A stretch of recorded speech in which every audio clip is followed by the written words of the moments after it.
מתקיים עכשיו הכנס של ה-INSS, הכנס השנתי הבינלאומי. שמעת על זה משהו, יש הרבה גורמים בינלאומיים שמגיעים.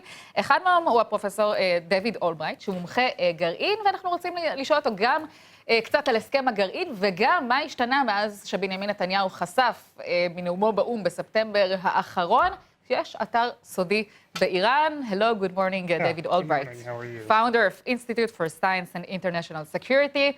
Thank you so much for joining us in our studio. Happy to be here. So in his speech on September in front of the UN General Assembly, Prime Minister Netanyahu revealed a secret nuclear facility in Iran. What has changed since then? Well, I think the revelation was about a secret site to hold equipment related to building nuclear weapons, equipment that Iran isn't supposed to have.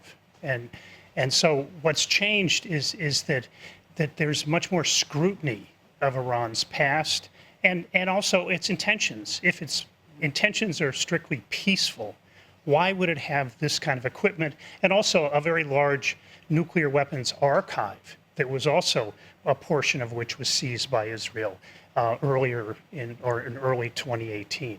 So again, these discoveries call into questions Iran's commitment to a peaceful nuclear energy program. So what is our current knowledge about the progress in the site, if there is such a progress?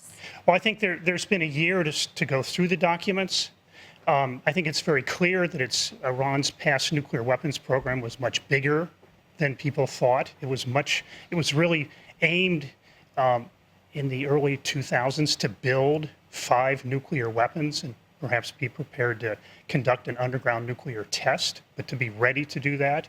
It made a decision to cut back the program under international pressure, but it didn't end the program. The documents suggest strongly that the program continued in a more covert manner and, in fact, continue to today. And that's a very burning question of how do you determine that Iran's program has actually stopped?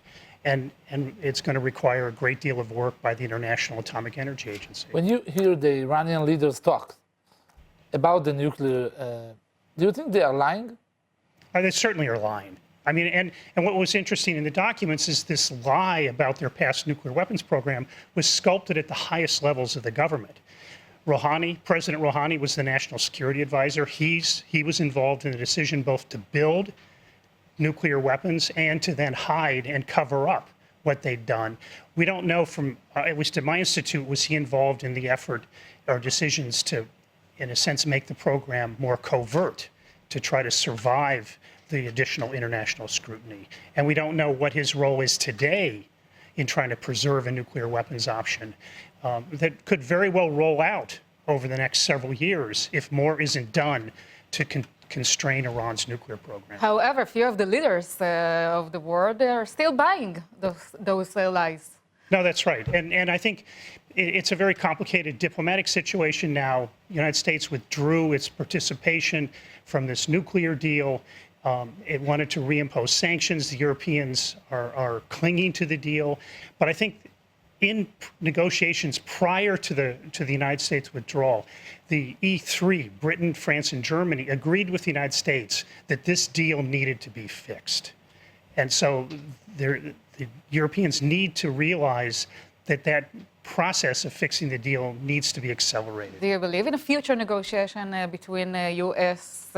Trump administration and the Iranian regime? I think with President Trump, anything is possible. I think it's whether it's likely, I don't know, but I think it's quite possible. And that is the U.S. strategy, is to get a better deal, constrain Iran's behaviors in the Middle East, start getting limits on their longer range ballistic missiles. There's a lot of talk about attacking the Iranian, maybe Israel, maybe other forces. Do you believe that it's a good we reached to that point? To attack? No, by no means. I mean, the diplomacy is just starting. I mean, we don't even know if Iran's going to stay in the deal. It may stay in the deal. And then you can work to fix it starting from that point. I mean, if Iran leaves the deal, I'm sure there will be statements made by the United States and others that if Iran seeks nuclear weapons, the United States will prevent it. If Iran pulls out from this deal, how far is it from a nuke bomb? Well, I think it's hard to estimate. I mean, we would, at my institute, would say it's probably a year away. but that amount could come down as Iran builds up its programs to a few months, certainly.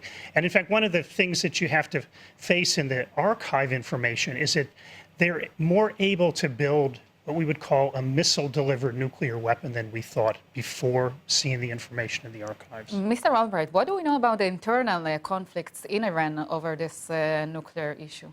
Well, my astute, we don't follow the internal politics. Well, one thing that we see, though, is that there are many of the leaders of this former nuclear weapons programs, many of the key participants have actually continued to be leaders in the regime and are so today.